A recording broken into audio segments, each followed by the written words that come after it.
Hello guys, welcome to science hub.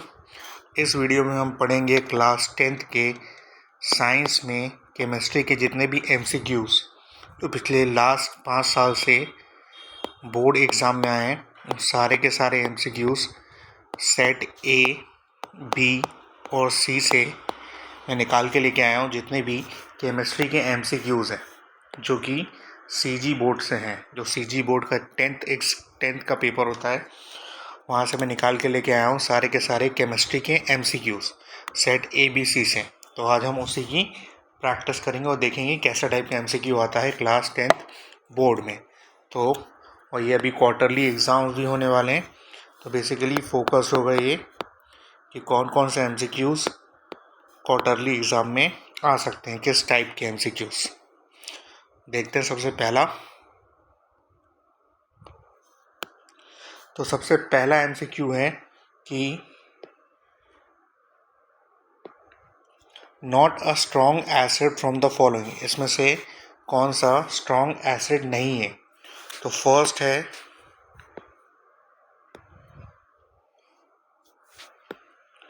First लिखा हुआ है HCl, इसको बोलते हैं हाइड्रोक्लोरिक एसिड। ठीक है, पूछ रहा है कि not a strong acid from the following, इसमें से कौन सा स्ट्रॉन्ग एसिड नहीं है। तो पहला है हाइड्रोक्लोरिक एसिड HCl, दूसरा लिखा हुआ है HNO3, इसको कहते हैं नाइट्रिक एसिड। उसके बाद नेक्स्ट लिखा हुआ है CH3COOH, इसको बोलते हैं एसिटिक एसिड। ठीक है, उसके बाद है H2SO4, इसको बोलते हैं सल्फ्यूरिक एसिड। ठीक है, ये चारों का चारों एसिड तो है। फर्स्ट वाला कौन सा है, हाइड्रोक्लोरिक एसिड, सेकेंड है नाइट्रिक एसिड, थर्ड है एसिटिक एसिड और लास्ट वाला है सल्फ्यूरिक एसिड।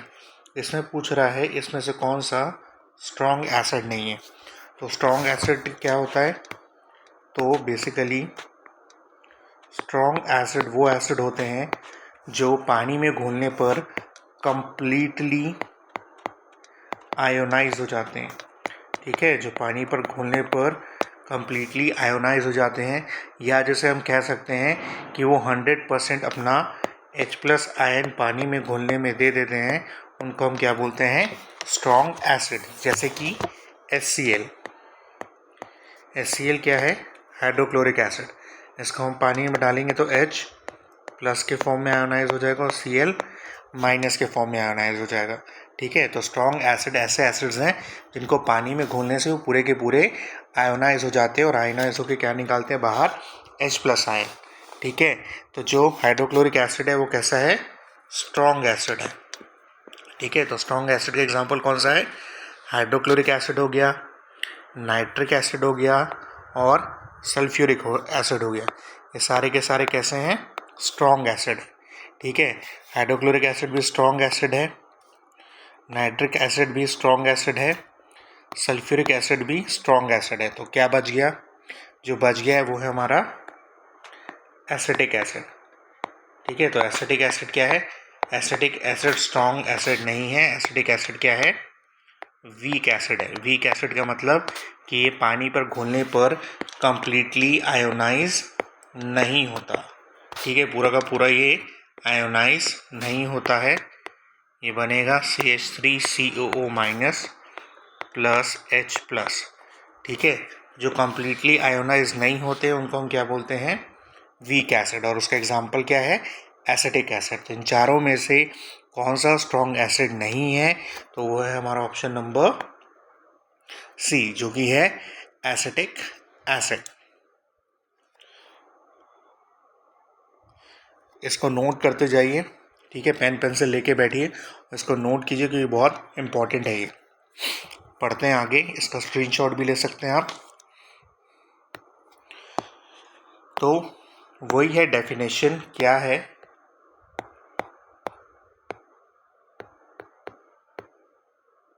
स्ट्रॉन्ग एसिड की डेफिनेशन क्या है। तो strong acid is one that completely ionize. Strong acid एक ऐसा एसिड है जो पूरा का पूरा क्या हो जाता है, आयोनाइज हो जाता है जब उसको हम एक्वस सॉल्यूशन में घोलते हैं या पानी में घोलते हैं, releasing all it's H+ ion. जैसे हम उसको पानी में घोलेंगे वो अपना पूरा का पूरा क्या दे देगा, H+ आयन दे देगा। उसको हम बोलते हैं स्ट्रॉन्ग एसिड, जिसका एग्जांपल है फर्स्ट हाइड्रोक्लोरिक एसिड। क्या है? हाइड्रोक्लोरिक एसिड, जिसको हम रिप्रेजेंट करते हैं HCl से। HCl को जैसे हम पानी में घोलेंगे तो पूरा पूरा H+ और Cl- बाहर निकल जाएगा। और कौन सा एग्जाम्पल है? इसके अलावा है सल्फ्यूरिक एसिड। सल्फ्यूरिक एसिड होता है H2SO4। इसको भी हम पानी में डालेंगे तो क्या होगा, पहले एक H बाहर निकलेगा प्लस SO4-, फिर ठीक है इसको लिखते हैं HSO4-, फिर दोबारा HSO4- से एक और H+ निकलता है और ये बन जाता है SO4-2-। ठीक है, तो स्ट्रॉन्ग एसिड के एग्जांपल क्या है? पहला है हाइड्रोक्लोरिक एसिड, फिर है सल्फ्यूरिक एसिड, और इसके अलावा होता है एक और जिसको हम बोलते हैं नाइट्रिक एसिड, जो कि होता है HNO3। इन सबको पानी में डालने से जो H+ होता है वो पूरा का पूरा क्या हो जाता है, आयोनाइज हो जाता है, पूरा का पूरा H+ बाहर निकल आता है। इसलिए हम इसको क्या बोलते हैं, स्ट्रॉन्ग एसिड। और इसके एग्जांपल कौन कौन से हैं ये हमको याद करना पड़ेगा।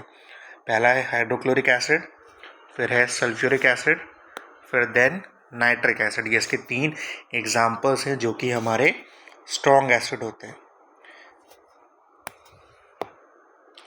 नेक्स्ट दिया हुआ है स्ट्रॉन्ग एसिड, तो पढ़ लिया। अब स्ट्रॉन्ग बेस क्या है? तो स्ट्रॉन्ग बेस की डेफिनेशन है, स्ट्रॉन्ग बेस एक ऐसा बेस होता है जो कम्प्लीटली डिसोसिएट होता है। जब भी हम उसको पानी में घोलेंगे तो कम्प्लीटली क्या हो जाता है, डिसोसिएट करके क्या रिलीज करता है वो, OH- आयंस। ठीक है, इसको हम क्या बोलते हैं, हाइड्रो ऑक्साइड आयन। तो कौन कौन से ऐसे बेस होते हैं जो स्ट्रॉन्ग बेस होते हैं? तो इसके एग्जांपल है सबसे पहला हमारा सोडियम हाइड्रो ऑक्साइड। ठीक है, जिसको हम लिखते हैं NaOH। सोडियम हाइड्रोक्साइड कैसा है, बहुत ज़्यादा स्ट्रॉन्ग बेस है। उसके अलावा इसका एग्जांपल है पोटेशियम हाइड्रोक्साइड।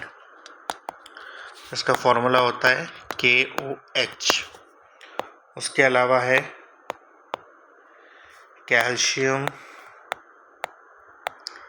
हाइड्रोक्साइड, जिसका फॉर्मूला है CaOH होल ट्वाइस। ठीक है, तो इसके पहले अपन ने देखा था स्ट्रॉन्ग एसिड का एग्जांपल, जो कि था हाइड्रोक्लोरिक एसिड, सल्फ्यूरिक एसिड और नाइट्रिक एसिड। ठीक है, वो पानी में घुलने में एसिड क्या देता था, H+ आयन देता था, पूरा का पूरा H+ आयन बाहर निकल आता था। वैसे ही अगर वो स्ट्रॉन्ग बेस होगा तो क्या निकलेगा, OH- आयन। और इसका एग्जाम्पल है first sodium hydroxide, second potassium hydroxide, third calcium hydroxide. ठीक है, इसको लर्न करना पड़ेगा।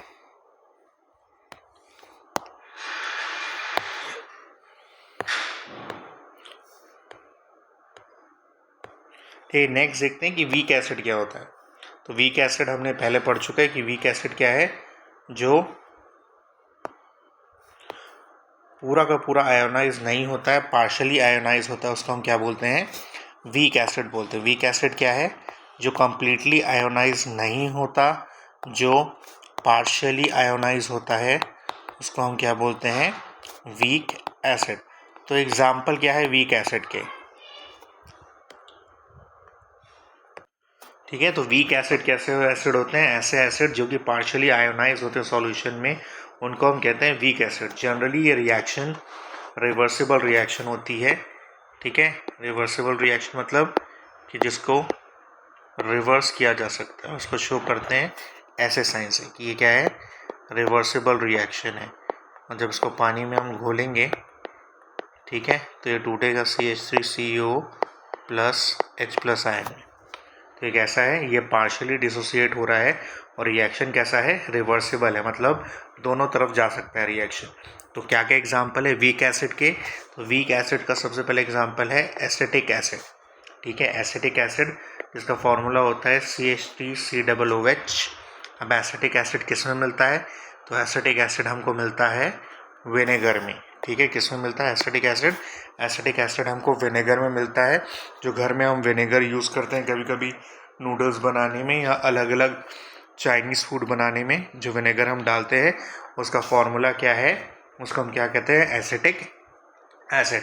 उसका फॉर्मूला है CH3COOH। ठीक है। एसिटिक एसिड के अलावा अनदर एग्जांपल जो वीक एसिड का है वो है हमारा फॉर्मिक एसिड। फॉर्मिक एसिड का फॉर्मूला होता है HCOOH। ठीक है, तो फॉर्मिक एसिड कहाँ मिलता है? तो फॉर्मिक एसिड हमको मिलता है एंट के स्टिंग में। मतलब जब भी हमें चींटी काट देती है या वास्प काट देता है तो हमको जो जलन होती है वो क्यों होती है? चींटी के काटने से। क्योंकि चींटी जो रिलीज़ करती है वो रिलीज़ करती है एसिड, जिसको हम क्या बोलते हैं? फॉर्मिक एसिड बोलते हैं। ठीक है, चींटी या वास्प जब हमको काटता है तो जो एसिड रिलीज होता है वो होता है हमारा फॉर्मिक एसिड, और उसका फॉर्मूला है HCOOH। उसके अलावा एक और एसिड होता है जिसको हम बोलते हैं कार्बोनिक एसिड। कार्बोनिक एसिड का फॉर्मूला है H2CO3। ये कार्बोनिक एसिड कहाँ पे मिलता है? जितने भी हम कार्बोनेटेड ड्रिंक्स पीते हैं, ठीक है, जितने भी कार्बोनेटेड ड्रिंक्स मार्केट में हैं तो हम उसको पीते हैं तो उसके अंदर जो एसिड होता है वो कौन सा एसिड होता है? Carbonic acid. इसके अलावा एक और इम्पोर्टेंट है, वो है हमारा सिट्रिक एसिड। ठीक है, सिट्रिक एसिड जितने भी सिट्रस फूड है, जैसे कि हमारा इम्पोर्टेंट में लेमन हो गया या ऑरेंज हो गया। ठीक है, तो लेमन और ऑरेंज के अंदर जो कि हमारे सिट्रस फ्रूट है उसके अंदर जो एसिड मिलता है वो है हमारा सिट्रिक एसिड। कौन सा एसिड है? Citric acid. ठीक है, तो ये हमको याद रखना है कि विनेगर में मिलता है एसिटिक एसिड, एंट मतलब चींटी के काटने में से रिलीज होता है फॉर्मिक एसिड, कार्बोनेटेड ड्रिंक्स में रहता है कार्बोनिक एसिड, और सिट्रस फ्रूट में मिलता है हमको सिट्रिक एसिड। और ये सारे के सारे क्या हैं? Weak acid. ठीक है, क्या है? वीक एसिड है। मतलब ये पार्शियली आयोनाइज होते हैं सॉल्यूशन में, मतलब पानी में मिलाएंगे तो ये क्या करेंगे? पार्शियली आयोनाइज होंगे, मतलब पूरा का पूरा H+ आयन बाहर नहीं निकालेंगे। और जो रिएक्शन होती है वो कैसी होती है? रिवर्सिबल होती है, मतलब दोनों डायरेक्शन में ये जा सकती है। ठीक है,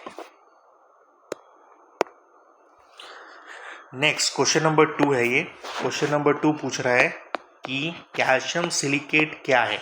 what is calcium silicate? Calcium silicate क्या है? कैल्शियम सिलिकेट एक एलॉय है, कैल्शियम सिलिकेट गैंज है, कैल्शियम सिलिकेट स्लैग है, या कैल्शियम सिलिकेट फ्लक्स है? तो सोच के बताइए क्या है कैल्शियम सिलिकेट।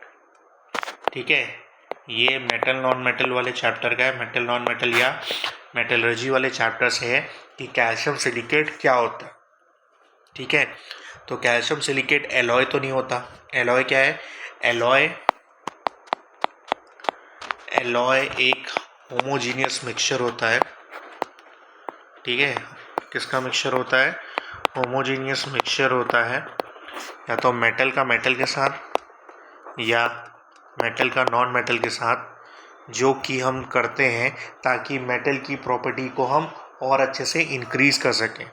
ठीक है, मेटल को प्रॉपर्टी को इंक्रीज़ करने के लिए जब उसमें कोई दूसरा मेटल या नॉन मेटल मिलाते हैं तो क्या बनता है? एलॉय बनता है।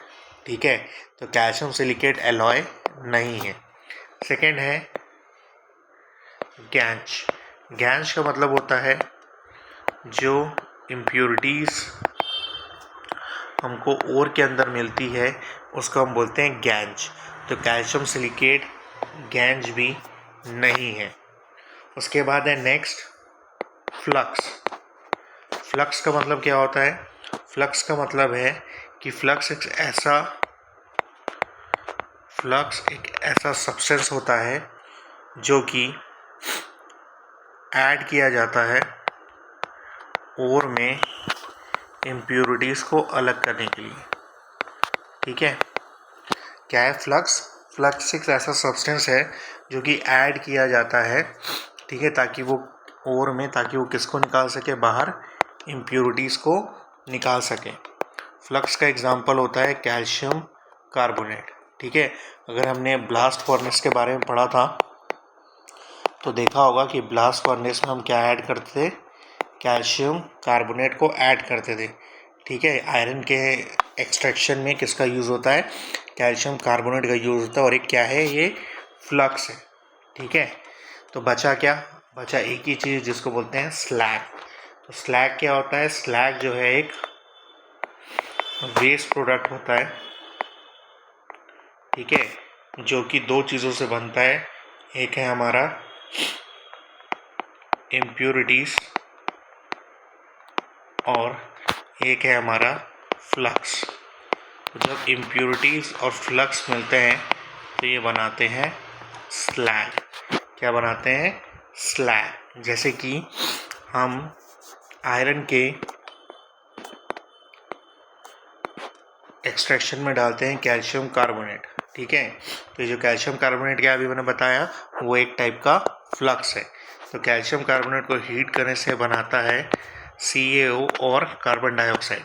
कैल्शियम ऑक्साइड और क्या बना लेता है, कार्बन डाइऑक्साइड। ये जो CaO है ये जाके मिलता है SiO2 से और ये बना लेता है CaSiO3, जो कि है हमारा स्लैग। और इसी को हम बोलते हैं क्या, यही है कैल्शियम सिलिकेट। ये जो बन रहा है ये क्या है, कैल्शियम सिलिकेट। ठीक है, तो कैल्शियम सिलिकेट क्या है, calcium silicate is a slag. ठीक है, बढ़ते हैं नेक्स्ट आगे।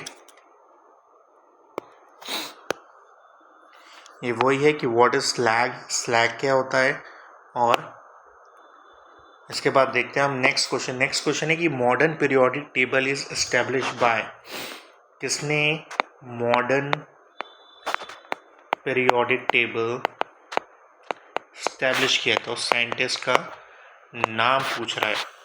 ठीक है, ये फिल इन द ब्लैंक्स के फॉर्म में आया होगा बोर्ड के पेपर में कि मॉडर्न पीरियोडिक टेबल किसने एस्टेब्लिश किया था। तो मॉडर्न पीरियोडिक टेबल एस्टेब्लिश किया था, उनका नाम है हेनरी मोज़ले। क्या नाम है, उनका नाम है हेनरी मोज़ले। ठीक है, उन्होंने क्या बनाया था, मॉडर्न पीरियोडिक टेबल बनाया था बेस्ड ऑन,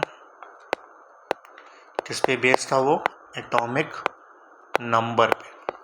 ठीक है, तो ये चीज़ याद रखना, ये बहुत रिपीटेटिव आती है कि मॉडर्न पीरियोडिक टेबल किसने बनाया है। तो मॉडर्न पीरियोडिक टेबल बनाया है हेनरी मोज़ले ने। ठीक है, जो किस पे बेस्ड था, एटॉमिक नंबर पे बेस्ड था। ठीक है, बढ़ते हैं आगे। अब ये अलग अलग टाइप का पीरियोडिक टेबल है जो हमने चैप्टर में पढ़ा हुआ है। सबसे पहले अपन ने किसके बारे में पढ़ा था, डोबिनियर ट्राइड्स के बारे में पढ़ा था। ठीक है, डोबिनियर ट्राइड्स किसने दिया था, डोबिनियर ने दिया था, जिसमें 3 एलिमेंट्स को एक ट्राइड के फॉर्म में अरेंज किया जाता है। ठीक है, और इसको अरेंज करते हैं हम in increasing order of their atomic masses. ठीक है, और क्या निकालते थे हम, मिडिल वाले का एटॉमिक मास निकालते थे, जो कि एवरेज होता था फर्स्ट और सेकेंड का। इसको हम क्या बोलते हैं, डोबिनियर ट्राइड। ठीक है, डोबिनियर ट्राइड किसने दिया था, डोबिनियर ने दिया था। उसके बाद नेक्स्ट हमने पढ़ा था Newland law of octave. Newland law of octave क्या है कि जब एलिमेंट को अरेंज करेंगे हम एटॉमिक मासेस के बेस पे, तो जैसे सुर होते हैं सा रे गा मा पा धा नी, और फिर से क्या आता है, सा। ठीक है, तो हर 8th एलिमेंट और उसके फर्स्ट एलिमेंट कैसा होगा, सेम होगा। ठीक है, हर पहला और 8वां एलिमेंट कैसा होगा, उसकी प्रॉपर्टीज़ सिमिलर होगी। इसलिए इसको हम क्या बोलते हैं, न्यूलैंड लॉ ऑफ ऑक्टेव। जैसे 1 2 3 4 5 6 7 और ये क्या है, 8वां। तो फर्स्ट और 8th एलिमेंट है वो क्या होंगे, उनकी प्रॉपर्टीज़ सेम होगी। किसने बताया था हमको, न्यूलैंड लॉ ऑफ ऑक्टेव में। उसके बाद आया हमारा मेंडलीफ का पीरियोडिक टेबल। मेंडलीफ का पीरियोडिक टेबल किसने दिया था, डिमित्र मेंडलीफ ने। ठीक है, उन्होंने क्या किया था, एलिमेंट्स को अरेंज किया था एटॉमिक मासेस के इंक्रीजिंग ऑर्डर में। ठीक है, और उन्होंने कुछ जगह भी छोड़ी थी ताकि उस जगह पे जो एलिमेंट फ्यूचर में डिस्कवर हो वो वहाँ पे प्लेस हो सके। और लास्ट में जो मोज़ले है उन्होंने क्या दिया था, मॉडर्न पीरियोडिक टेबल दिया था। ठीक है, ये सारे के सारे डोबिनियर भी एटॉमिक मास पे था, न्यूलैंड लॉ ऑफ ऑक्टेव भी एटॉमिक मास पे था, मेंडलीव का पीरियोडिक टेबल भी एटॉमिक मास पे था, पर जो मोज़ले का पीरियोडिक टेबल था वो अरेंज था in increasing order of their atomic number, और इसको दिया था किसने, हेनरी मोज़ले ने 1930 में। ठीक है, तो हमारा क्वेश्चन ये था कि मॉडर्न पीरियोडिक टेबल किसने दिया, तो मॉडर्न पीरियोडिक टेबल दिया है हेनरी मोज़ले ने। याद रखना, साइंटिस्ट के नाम याद रखने पड़ेंगे। नेक्स्ट क्वेश्चन है कि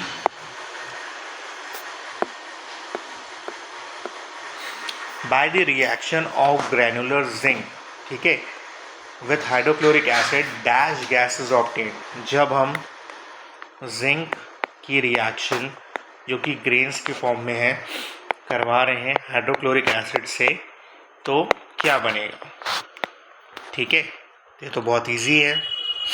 क्या बनेगा, हमको पता है कि जिंक की वैलेंसी है 2+ और ये है H+ में टूटेगा और ये Cl-। ठीक है, अब ये 2+ है, 2+ को न्यूट्रलाइज करने के लिए कितना लगेगा, 2- लगेगा, तो यहाँ पे आ जाएगा ये 2, ये भी हो जाएगा 2, तो ये बन जाएगा ZnCl2 + H2।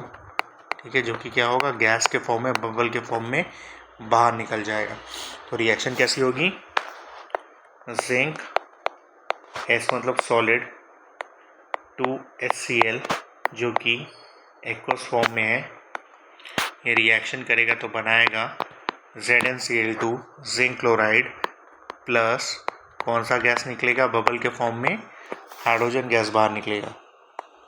तो यहाँ पे क्या आएगा, यहाँ पे आएगा हाइड्रोजन। ठीक है, यहाँ पे क्या हो रहा है, ये हमारा जो जिंक है वो जाकर रिप्लेस कर दे रहा है किसको, हाइड्रोजन को। ठीक है, तो जिंक है वो क्या कर दे रहा है, डिस्प्लेस कर दे रहा है हाइड्रोजन को एसिड में, और हाइड्रोजन बाहर निकल जा रहा है गैस के फॉर्म में। वो गैस के फॉर्म में निकलेगा तो क्या बनेगा, वहाँ पे बबल्स बनेगा।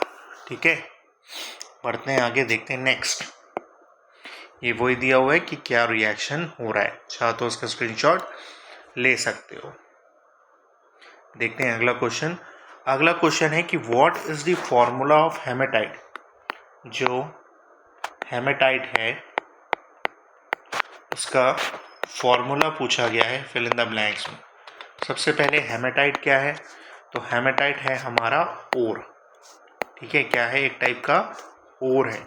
किसका ओर है, हमको पता होना चाहिए कि ये है आयरन का ओर। किसका ओर है, आयरन का ओर है।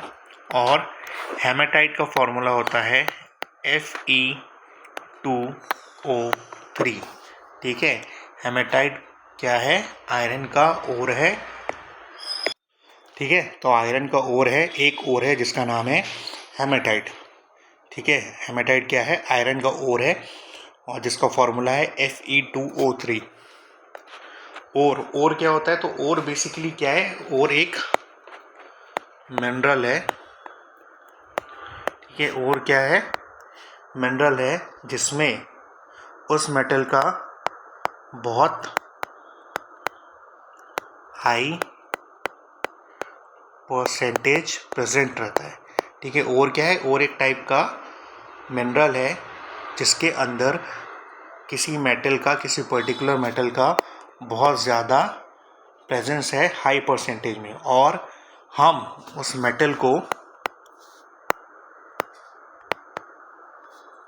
बाहर निकाल सकते हैं प्रॉफिटेबली। ठीक है, तो उसको हम क्या बोलते हैं, हम उसको बोलते हैं कि वो क्या है, उस मेटल का ओर है। ओर की डेफिनेशन क्या है, those mineral which contains a very high percentage of a particular metal and the metal can be profitably extracted from it is called ore. Ore एक ऐसा मिनरल है या जिसके अंदर उस मेटल की बहुत ज़्यादा हाई परसेंटेज में प्रेजेंस होती है, या उसके अंदर मेटल बहुत हाई परसेंटेज में रहता है, और वहाँ से उस मेटल को हम अगर प्रॉफिटेबली बाहर एक्सट्रैक्ट कर ले रहे हैं तो उसको हम क्या बोलते हैं, ओर बोलते हैं, जैसे कि आयरन, आयरन का ओर इसका नाम है हेमेटाइट। हेमेटाइट का फॉर्मूला है Fe2O3। ठीक है, और क्या पूछता है कि किस टाइप का ओर है, कैसा टाइप का ओर है, तो ये है हमारा ऑक्साइड ओर। ठीक है, कैसा ओर है ये, ऑक्साइड ओर है। ठीक है, कौन से फॉर्म में है, ऑक्साइड के फॉर्म में है, इसलिए हम इसको क्या बोलते हैं, ऑक्साइड ओर बोलते हैं। ठीक है, बढ़ते हैं आगे। अब ये जो टेबल है इसमें अलग अलग टाइप का ओर दिया हुआ है, जैसे कि ये है मेटल, मेटल है हमारा आयरन। ठीक है, आयरन जो है वो बहुत फॉर्म में मिलता है अर्थ के अंदर, पर एक ऐसा मिनरल जिसमें आयरन की क्वांटिटी बहुत ज़्यादा होती है और जिससे हम प्रॉफिटेबली आयरन को बाहर निकाल सकते हैं, उसका नाम है हेमेटाइट। क्या नाम है, हेमेटाइट। और हेमेटाइट का फॉर्मूला है Fe2O3। ठीक है, तो ये याद रखना पड़ेगा कि आयरन का ओर हेमेटाइट और हेमेटाइट का फॉर्मूला है Fe2O3। वैसे ही नेक्स्ट है एल्यूमिनियम। ठीक है, तो जो एल्यूमिनियम का ओर है उसको हम बोलते हैं बॉक्साइट। क्या बोलते हैं हम उसको, हम बॉक्साइट। और बॉक्साइट का फॉर्मूला होता है Al2O3.2H2O। ठीक है, तो आयरन का ओर हेमेटाइट, फॉर्मूला Fe2O3, एल्यूमिनियम का ओर बॉक्साइट, फॉर्मूला आयरन का ओर हेमेटाइट, फॉर्मूला Fe2O3, और एल्यूमिनियम का ओर बॉक्साइट जिसका फॉर्मूला है Al2O3.2H2O। ठीक है, वैसी जिंक है, जिंक के ओर का नाम क्या है, जिंक ब्लेंड। ठीक है, और उसका फॉर्मूला होता है ZnS। वैसी कॉपर है, कॉपर का ओर का नाम है कॉपर पाराइड, और उसका फॉर्मूला होता है CuFeS2। वैसी है मर्क्यूरी।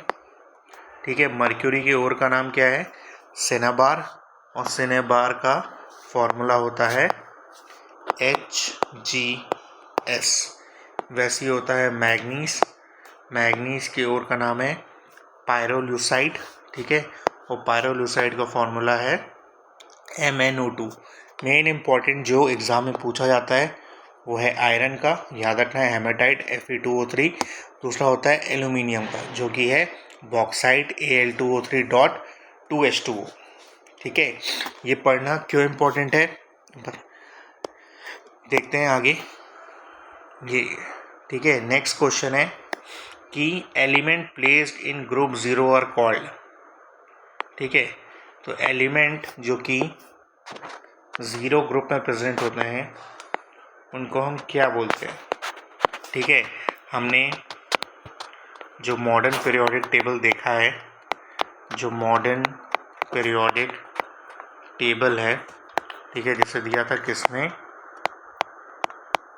हमारे मोज़ले ने। ठीक है, इसने दिया है मॉडर्न पीरियोडिक टेबल, मोज़ले ने दिया है बेस्ड ऑन एटॉमिक नंबर। किस पे बेस्ड है, एटॉमिक नंबर। ठीक है, जो मॉडर्न पीरियोडिक टेबल है किसने दिया है, मोज़ले ने दिया है, और वो बेसिकली एटॉमिक नंबर पे बेस्ड है। ठीक है, तो मॉडर्न पीरियोडिक टेबल में क्या होता है, एलिमेंट्स को अरेंज किया जाता है in increasing order of their atomic number. ठीक है, तो कैसे अरेंज करते हैं, तो अरेंज करते हैं हम वर्टिकल कॉलम्स में, जिसको हम बोलते हैं क्या, ग्रुप्स। ठीक है, वर्टिकल कॉलम्स में जिसको हम बोलते हैं ग्रुप्स। कितने ग्रुप्स है टोटल, 18। कितने ग्रुप्स है टोटल, 18 ग्रुप्स है। और हॉरिजॉन्टल रोज हैं जिसको हम बोलते हैं क्या, पीरियड्स। तो कितने पीरियड्स हैं टोटल, 7 पीरियड है।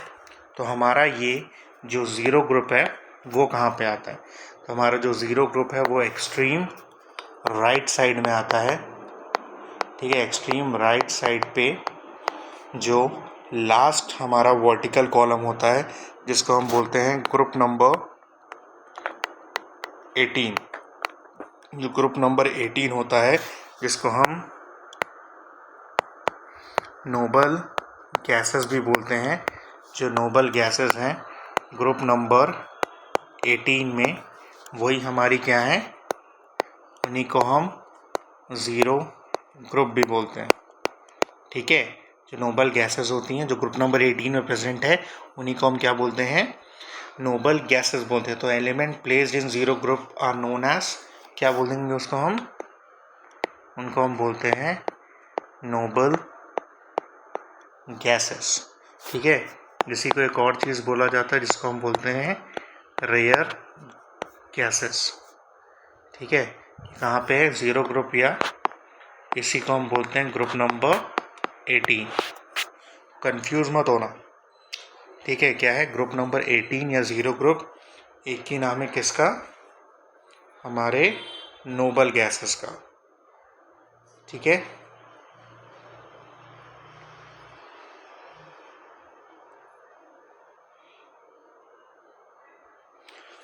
बढ़ते हैं आगे।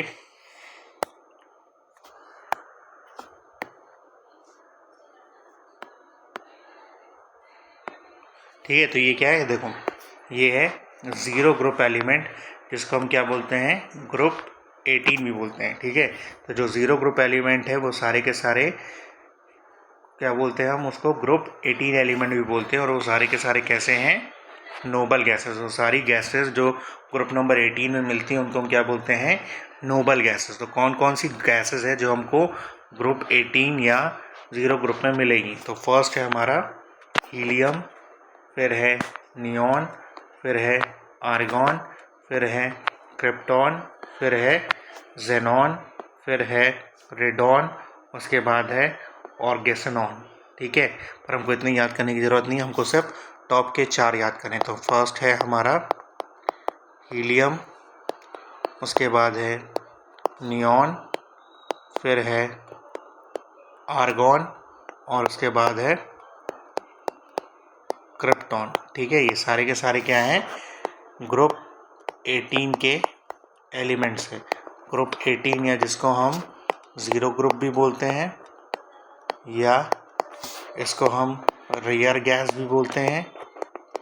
ठीक है, तो इसका नाम नोबल गैसेस क्यों पड़ा है, ठीक है, तो इनका नाम नोबल गैसेस इसलिए पड़ा है क्योंकि इनके आउटरमोस्ट शेल जो रहते हैं वो कैसे रहते हैं, कम्प्लीटली फिल्ड है। ठीक है, तो इनका जो आउटरमोस्ट शेल इलेक्ट्रॉन है वो क्या है, कम्प्लीटली फिल्ड है, जिसके कारण इसका कॉन्फ़िगरेशन बहुत ज़्यादा स्टेबल रहता है। ये सारी की सारी गैसेस बहुत ज़्यादा स्टेबल रहती हैं या बहुत ज़्यादा इनर्ट रहती हैं, तो ये किसी से भी रिएक्ट नहीं करती हैं, इसलिए इसका नाम है नोबल गैस या इनर्ट गैस, या इसी को हम बोलते हैं रेयर गैसेस। ठीक है, इनका यूजेस क्या है, तो हीलियम का हम यूज़ करते हैं बलून्स में। ठीक है, कूलिंग के लिए यूज़ करते हैं क्रायोजेनिक में। नियॉन का यूज़ कहाँ पे करते हैं, तो अभी जो नए नियॉन्स लाइट होती हैं उसमें हम किसका यूज़ करते हैं, नियॉन गैस का। आर्गन का यूज़ कहाँ पे करते हैं, जो लाइट बल्ब होता है वहाँ पे यूज़ करते हैं, ताकि जो फिलामेंट है वो जल ना जाए। ठीक है, क्रिप्टॉन, जेनॉन और रेडॉन, इसको कहाँ यूज़ करते हैं, रेडॉन जो है वो कैसा है, बहुत ज़्यादा रेडियो एक्टिव है, तो इसको यूज़ किया जाता है कैंसर के ट्रीटमेंट में। वो भी उसका क्या होता है, बहुत लिमिटेड यूज़ होता है। ठीक है, तो हमको ये याद रखना है कि जो हमारा ग्रुप नंबर 18 है वो कौन सा है, नोबल गैस बोलते हैं उसको, या उसी को हम बोलते हैं ग्रुप 0। बढ़ते हैं आगे। अब ये इतना हमने क्यों पढ़ा, क्योंकि ये क्वेश्चन आया है। क्वेश्चन बोल रहा है कि विच ऑफ द फॉलोइंग, इसमें से कौन सा रेयर गैस है, इसमें से कौन सा रेयर गैस है। तो क्या हाइड्रोजन रेयर गैस है, नहीं। क्या ऑक्सीजन रेयर गैस है, नहीं। क्या नाइट्रोजन रेयर गैस है, नहीं। तो कौन सा हमारा रेयर गैस है, वो है हमारा नियॉन। क्यों, क्योंकि नियॉन बिलोंग करता है ग्रुप नंबर 18 से, जिसको हम ज़ीरो ग्रुप भी बोलते हैं। ठीक है, और ये क्या रहता है, बहुत ज़्यादा स्टेबल रहता है।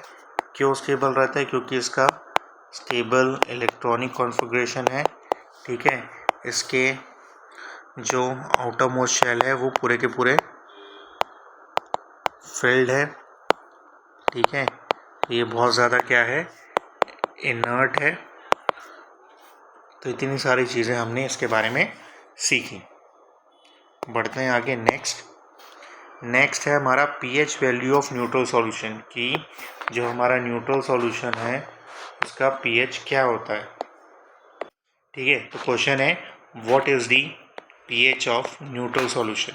तो पीएच का फुल फॉर्म क्या है? पीएच का फुल फॉर्म होता है पोटेंशियल ऑफ हाइड्रोजन। ठीक है, पीएच का फुल फॉर्म क्या है? Potential of hydrogen. तो जितना ज़्यादा H+ आयन होगा उतना ही ज़्यादा क्या होगा? पीएच होगा। तो ये पूछ रहा है कि जो न्यूट्रल सॉल्यूशन होता है, जो न्यूट्रल सॉल्यूशन होता है उसका पीएच क्या है। तो हमने पीएच रेंज के बारे में पढ़ा है, जो कि ठीक है स्टार्ट होता है 0, 1, 2, 3, 4, 5, 6, 7। तो 7 से नीचे अगर पीएच है, ठीक है, अगर 7 से नीचे पीएच है तो वो क्या रहते हैं? सारे के सारे एसिडिक रहते हैं। अगर पीएच 7 है तो वो हमारा होता है न्यूट्रल। ठीक है, और अगर पीएच है 8, 9, 10, 11, 12, 13, 14, तो सारा का सारा कैसा होता है? बेसिक या एल्कलाइन में आता है।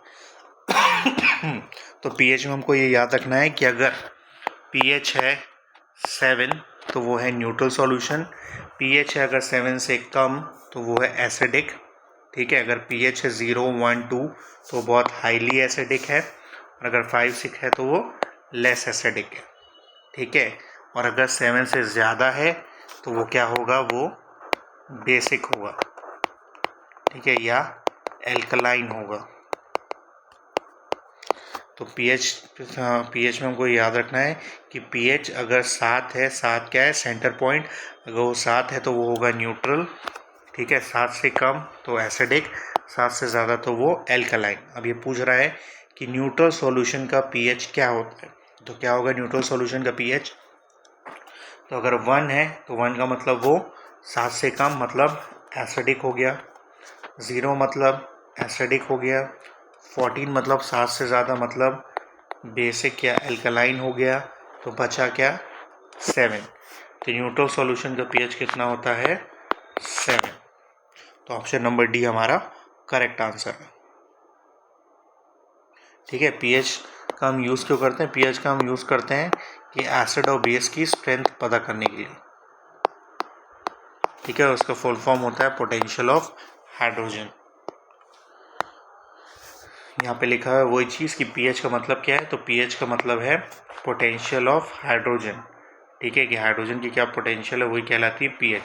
या ये मेजर है H+ का कंसंट्रेशन आयन इन सॉल्यूशन के, एक सॉल्यूशन में कितना H+ आयन है इसका मेजर ही क्या कहलाता है? पीएच। तो पीएच होता है वो जनरली 0 से 14 के बीच में होता है। ठीक है, 0 से 14 के बीच में इसकी रेंज होती है। तो अगर पीएच वैल्यू 0 से 6 के बीच में है तो वो सॉल्यूशन कैसा होगा?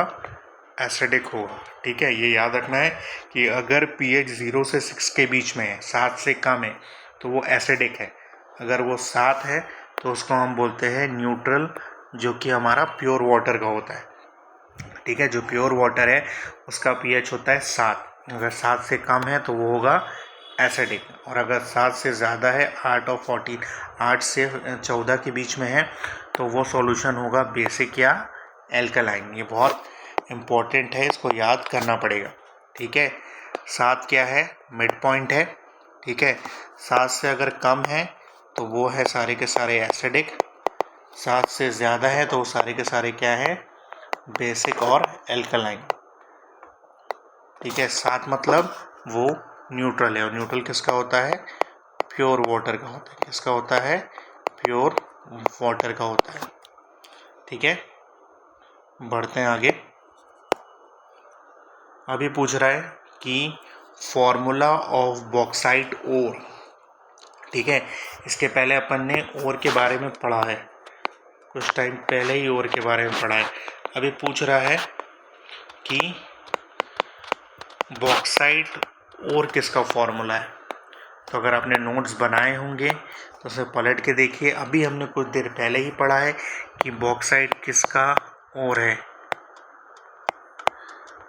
तो बॉक्साइट ओर है किसका?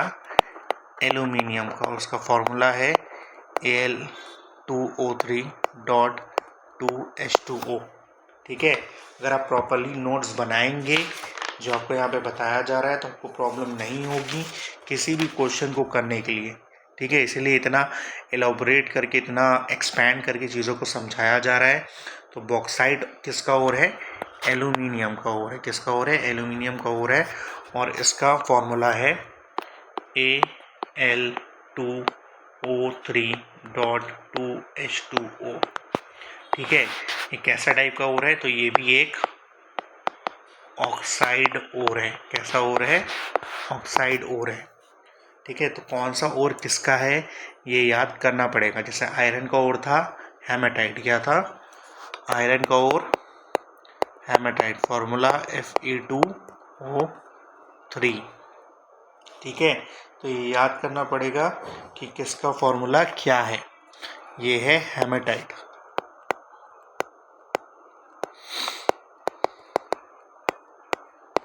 ठीक है, आयरन का एक और ओर होता है, इसका नाम होता है मैग्नेटाइट। ठीक है, इसका फॉर्मूला है Fe3O4। ठीक है, दोनों अलग अलग है, आयरन के दो ओर हैं। एक है हेमेटाइट जिसका फॉर्मूला है Fe2O3 और एक है मैग्नेटाइट जिसका फॉर्मूला है Fe3O4। ठीक है, ये है बॉक्साइट। बॉक्साइट जो है वो कि एल्यूमिनियम का ओर है और जिसका फॉर्मूला है Al2O3.2H2O। तो ये सारी चीज़ें नोट्स में लिख लीजिए और इसको रिवाइज करते जाइएगा। ये देखिए यहाँ पे लिखा हुआ है। ठीक है, एल्यूमिनियम ओर का नाम बॉक्साइट। ठीक है, फॉर्मूला क्या है? Al2O3.2H2O। ठीक है, वैसे ही है आयरन। आयरन के कितने ओर हैं? आयरन के दो ओर हैं। एक है हमारा हेमेटाइट और दूसरा है हमारा मैग्नेटाइट। तो आयरन का ओर जो है हेमेटाइट, उसका फॉर्मूला है Fe2O3 और एक और है जो कि है मैग्नेटाइट, उसका फॉर्मूला है Fe3O4। वैसे कॉपर है तो कॉपर के अब दो ओर है, एक है कॉपर पैराइट, एक है मेलाकाइट। ठीक है, तो कॉपर पैराइट और क्या है? मेलाकाइट। वैसी जिंक है, जिंक का भी दो ओर है, एक का नाम है जिंक ब्लेंड ZnS, दूसरे का नाम है कैलामाइन। ये कैलामाइन होता है जिंक कार्बोनेट। वैसी है लेड, लेड के ओर का नाम है गैलीना। ठीक है, और उसका फॉर्मूला है PbS। मर्क्यूरी क्या नाम है? सिनेबार, उसका फॉर्मूला है HgS। सोडियम जिसको हम क्या बोलते हैं? रॉक सॉल्ट, और जिसका फॉर्मूला है NaCl। कुछ कुछ इम्पॉर्टेंट है, जैसे आयरन हो गया, हमारा एल्यूमिनियम हो गया, ठीक है, टिन हो गया, टिन का होता है कैसेटेराइट। ठीक है, क्या है? कैसेटेराइट, इसका है SnO2। तो इसको याद करना पड़ेगा कि क्या किसका फॉर्मूला है, कौन सा एलिमेंट है, कौन सा मेटल है, किसका वो ओर है और उस ओर का क्या फॉर्मूला है। बढ़ते हैं आगे। नेक्स्ट क्वेश्चन पूछ रहा है कि the position of which element. ठीक है, नेक्स्ट क्वेश्चन है the position of which element is uncertain in periodic table. कौन सा ऐसा एलिमेंट है बेचारा जिसकी पोजीशन अनसर्टेन है, मतलब अभी तक उसकी पोजीशन फिक्स नहीं है। ठीक है, तो ऐसा हमारे पास एक ही एलिमेंट है जिसका नाम है हाइड्रोजन। क्या नाम है? हाइड्रोजन। ठीक है, जो हाइड्रोजन है उसकी पोजीशन अभी तक फिक्स नहीं है। यहाँ पे क्या आएगा आंसर? हाइड्रोजन। ठीक है, हाइड्रोजन ही एक ऐसा एलिमेंट है जिसकी पोजीशन अभी तक फिक्स नहीं है पीरियोडिक टेबल में। क्यों फिक्स नहीं है? तो फिक्स इसलिए नहीं है क्योंकि देखो लिखा हुआ है कि the position of hydrogen element is uncertain in periodic table. Why? Because hydrogen has atomic number 1 and has electronic configuration 1s1, या इसके पास एक ही इलेक्ट्रॉन है इसके आउटरमोस्ट शेल में, तो ये अल्कली मेटल की तरह भी बिहेव करता है और इसकी प्रॉपर्टीज़ हैलोजन, ठीक है, जो अल्कली मेटल है ग्रुप 1 के, उससे भी इसकी प्रॉपर्टी मैच खाती है और इसकी प्रॉपर्टी मैच खाती है ग्रुप 17 के हैलोजन से भी, ठीक है। तो ये दोनों की प्रॉपर्टीज शेयर करता है, इसलिए इसकी पोजीशन कैसी है, अनसर्टेन है, ठीक है। कुछ साइंटिस्ट इसको ग्रुप 1 में रखना चाहते थे, ठीक है, किसी ने कहा कि इसको कहाँ डालो, ग्रुप 17 में डालो। तो ये दोनों की प्रॉपर्टी शो करता है, ग्रुप 1 की भी जिसको हम अल्कलाई मेटल कहते हैं और ग्रुप 17 की भी जिसको हम हैलोजन्स कहते हैं। इसलिए जो हाइड्रोजन एलिमेंट है उसका पोजीशन कैसा है, अनसर्टेन है, अभी तक डिसाइड नहीं हुआ है। नेक्स्ट क्वेश्चन है कि मोस्ट इलेक्ट्रोनेगेटिव एलिमेंट इज, सबसे ज़्यादा इलेक्ट्रोनेगेटिव एलिमेंट कौन सा है, ठीक है। तो इलेक्ट्रोनेगेटिविटी क्या होती है, इलेक्ट्रोनेगेटिविटी एक प्रॉपर्टी है, tendency to attract, tendency to attract shared pair of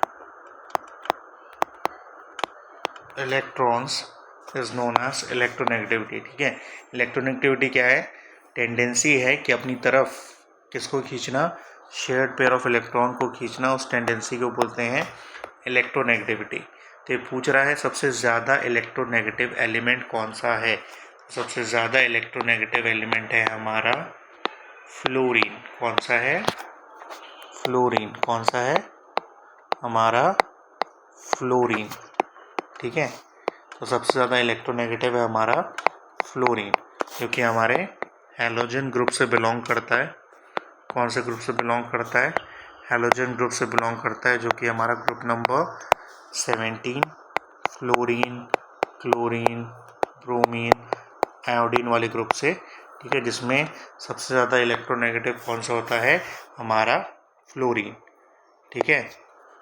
तो ये दिया हुआ है कि जो फ्लोरीन है वो क्या है, सबसे ज़्यादा इलेक्ट्रोनेगेटिव है। इलेक्ट्रोनेगेटिव सबसे ज़्यादा कौन सा है, फ्लोरीन है। क्यों, क्योंकि इसका सबसे स्मॉल साइज़ है, जो एटॉमिक साइज़ वो सबसे छोटा है, और न्यूक्लियर चार्ज क्या है इसमें बहुत ज़्यादा है, ठीक है। तो ये न्यूक्लियस है, इसका साइज़ भी कैसा है, छोटा है, ठीक है, साइज़ छोटा है, और इसमें क्या है, न्यूक्लियर चार्ज बहुत ज़्यादा है। अगर न्यूक्लियर चार्ज ज़्यादा है तो क्या होगी, टेंडेंसी भी ज़्यादा होगी शेयर्ड पेयर ऑफ इलेक्ट्रॉन को, या इलेक्ट्रॉन को अपनी तरफ खींचने की, ठीक है। तो सबसे ज़्यादा कौन सा एलिमेंट इलेक्ट्रोनेगेटिव है, या इलेक्ट्रोनेगेटिविटी सबसे ज़्यादा किसमें है, वो है फ्लोरीन में। और सबसे कम इलेक्ट्रोनेगेटिव कौन सा है, तो सबसे कम इलेक्ट्रोनेगेटिव है हमारा सीजियम या फ्रांसिज्म, ठीक है। ये दोनों हमारे क्या हैं, सबसे लीस्ट हैं, ठीक है। जो हमारा फ्रांसिज्म है वो क्या है, रेडियो एक्टिव है, ठीक है। जो फ्रांसिज्म है वो कैसा है, बहुत रेडियो एक्टिव है, बहुत ज़्यादा रेयर है, इसलिए हम इसको इसमें नहीं लेते हैं। हमको सही आंसर में क्या लिखना पड़ेगा, सीजियम लिखना पड़ेगा। तो सबसे ज़्यादा इलेक्ट्रोनेगेटिव कौन सा है, फ्लोरीन, और सबसे कम इलेक्ट्रोनेगेटिव कौन सा है, वो है हमारा सीजियम, ठीक है। नेक्स्ट क्वेश्चन है फॉर्मूला ऑफ बेकिंग सोडा, ठीक है, कि बेकिंग सोडा जो सबके घर में होता है उसका फॉर्मूला क्या है, ठीक है। घर में बेकिंग सोडा सबके घर में अवेलेबल रहता है, जो इडलीज बनाने के लिए, मफिन्स बनाने के लिए, केक्स बनाने के लिए एक वाइट कलर का पाउडर उसमें ऐड करते हैं, ठीक है, इडली डोसा बनाने के लिए, तो वो है बेकिंग सोडा। तो बेकिंग सोडा का यहाँ पे फॉर्मूला पूछा गया है। तो सबसे पहले बेकिंग सोडा क्या होता है, तो वो है सोडियम हाइड्रोजन कार्बोनेट, ठीक है। बेकिंग सोडा को बोलते हैं हम सोडियम हाइड्रोजन कार्बोनेट, और उसका फॉर्मूला है NaHCO3। इसी को हम बोलते हैं सोडियम बाई कार्बोनेट, ठीक है। तो उसको बेकिंग सोडा बोलो या सोडियम हाइड्रोजन कार्बोनेट बोलो। उसका फॉर्मूला है NaHCO3 या सोडियम बाइकार्बोनेट। तीनों का मतलब एक ही है। तो बेकिंग सोडा जिसे हम सोडियम हाइड्रोजन कार्बोनेट बोलते हैं उसका फॉर्मूला है NaHCO3। कहाँ यूज़ होता है?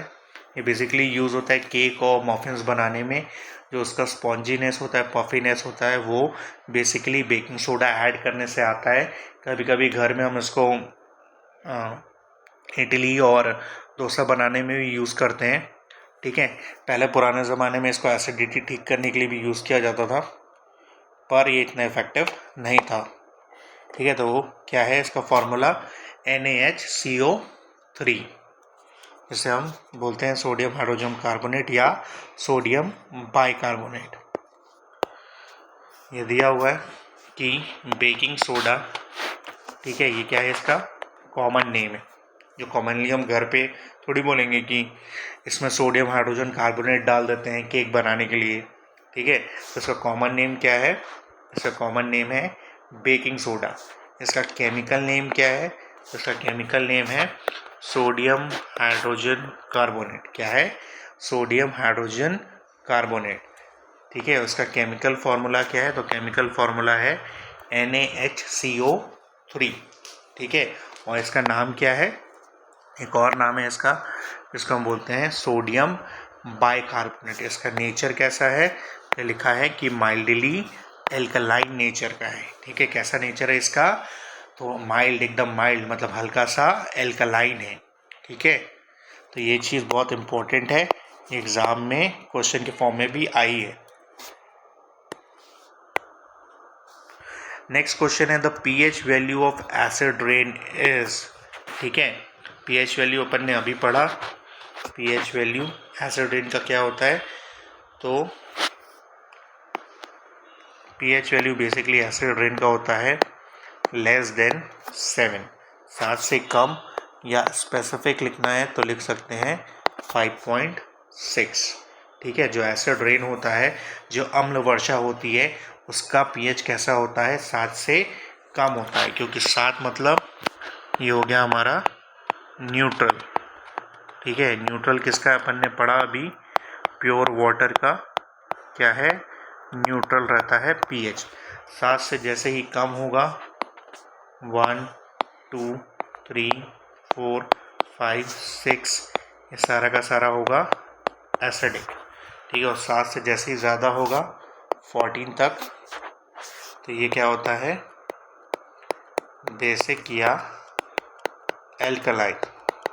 तो pH एसिड रेन का कितना रहता है? एसिड रेन का रहता है 5 और 6 के बीच में 5.6, या इसको हम लेस देन 7 भी लिख सकते हैं। तो बेसिकली कैसा रहता है एसिडिक रेन? जो एसिड रेन रहता है वो एसिडिक रहता है। क्यों? क्योंकि इसका pH कैसा है? 7 से कम है। ठीक है, और जैसे जैसे 7 से कम होते जाएगा वैसे वैसे एसिडिक जो कैरेक्टर है या एसिडिक पावर है उसकी बढ़ते जाएगी। ठीक है, जो 1 2 वाले रहते हैं वो बहुत ज़्यादा एसिडिक रहते हैं। ठीक है, इसमें बेसिकली हमारा हाइड्रोक्लोरिक एसिड आता है जो हमारे स्टमक में मिलता है। अब ये टेबल दिया हुआ है। ठीक है, ये लिखा हुआ है एसिड का नाम, ये एसिड है और ये उसका pH है। तो जो हमारी गाड़ी में बैटरी होता है या सल्फ्यूरिक एसिड होता है उसका pH होता है कितना? 1। जो गैस्ट्रिक जूस है हमारे स्टमक में मिलता है उसका रहता है 1.5 से 3.5। जो हम लेमन जूस पीते हैं उसका रहता है 2। ठीक है, तो जितना भी 7 से कम है वो सारे के सारे कैसे हैं? एसिडिक है।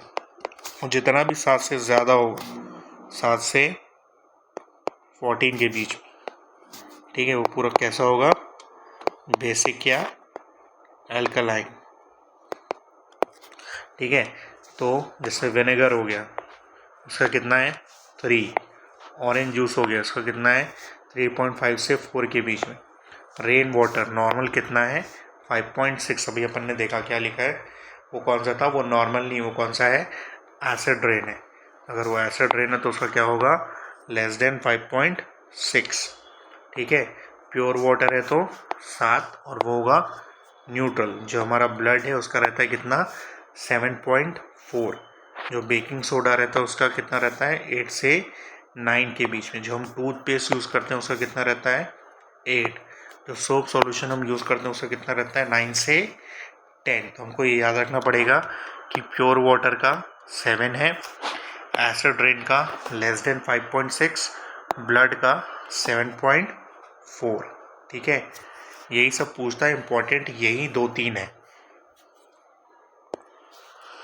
नेक्स्ट पूछा है कि पीएच ऑफ रेन वाटर। जो रेन वाटर है उसका पीएच क्या रहता है।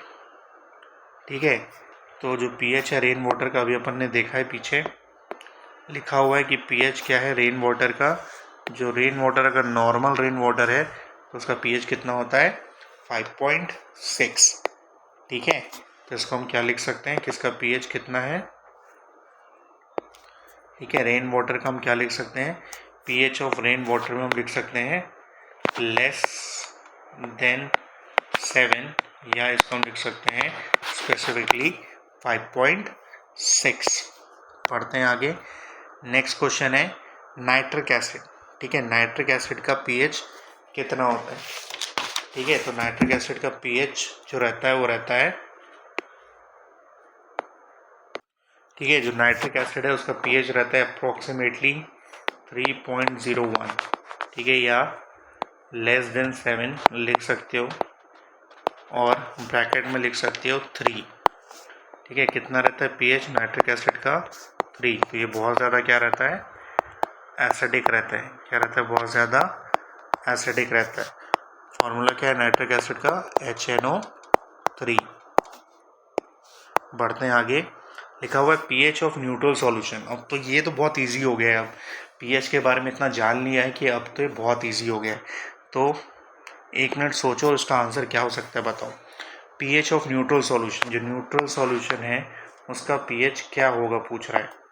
तो इसका सही आंसर है, क्या है इसका सही आंसर, इसका सही आंसर है 7। ठीक है सर, क्या है सही आंसर 7।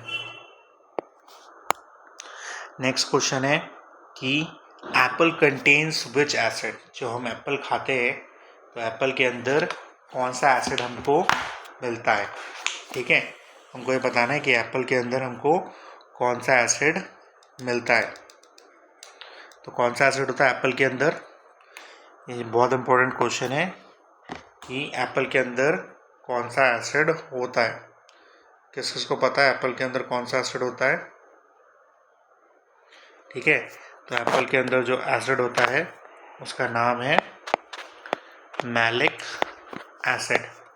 ठीक है, बहुत इंपॉर्टेंट क्वेश्चन है कि जो हम एप्पल खाते हैं उसके अंदर जो एसिड मिलता है उसको हम क्या बोलते हैं, मैलिक एसिड बोलते हैं। ठीक है, ये जो मैलिक एसिड होता है इसी कारण इसका क्या होता है, टेस्ट बहुत खट्टा होता है। थोड़ा खट्टा होता है, उतना वैसे तो सेम मीठा ही रहता है। ठीक है, अब ये जानना बहुत ज़रूरी है, बहुत इंपॉर्टेंट है। Food item and the acid they contain. जो भी हम खाना खाते हैं उसके अंदर कौन कौन सा एसिड मिलता है। तो सबसे पहले है हमारा लेमन। लेमन मतलब नींबू। नींबू के अंदर सिट्रिक एसिड। सेकेंड है ऑरेंज। ऑरेंज मतलब संतरा। संतरे के अंदर भी सिट्रिक एसिड। नेक्स्ट है कर्ड या योगर्ट, जिसको हम बोलते हैं दही। दही के अंदर क्या होता है, लैक्टिक एसिड। ठीक है, उसके बाद है नेक्स्ट विनेगर। ठीक है, विनेगर के अंदर कौन सा होता है, एसिटिक एसिड। नेक्स्ट है टैमरिंड, जिसको हम इमली बोलते हैं। इमली के अंदर कौन सा होता है, टार्टरिक एसिड। उसके बाद है नेक्स्ट हमारा टमाटर, टमाटो, जिसके अंदर क्या होता है, ऑक्सैलिक एसिड। उसके बाद अभी अपन ने देखा एप्पल। एप्पल के अंदर कौन सा एसिड है, मैलिक एसिड। उसके बाद है स्पेनिश। स्पेनिश के अंदर क्या रहता है हमारा, ऑक्सैलिक एसिड। उसके बाद है सोर मिल्क। ठीक है, तो मिल्क और दही इन सब के दोनों के अंदर क्या मिलेगा हमको, लैक्टिक एसिड। उसके बाद है लास्ट हमारा ग्रेप्स। ग्रेप्स के अंदर क्या रहता है, टार्टरिक एसिड। तो इसको हमको याद करना पड़ेगा कि किसके अंदर कौन सा एसिड हमको मिल रहा है। इसको याद करना क्यों ज़रूरी है, क्योंकि अभी अपन ने देखा कि एप्पल के बारे में पूछा था कि एप्पल के अंदर कौन सा एसिड है, मैलिक एसिड है।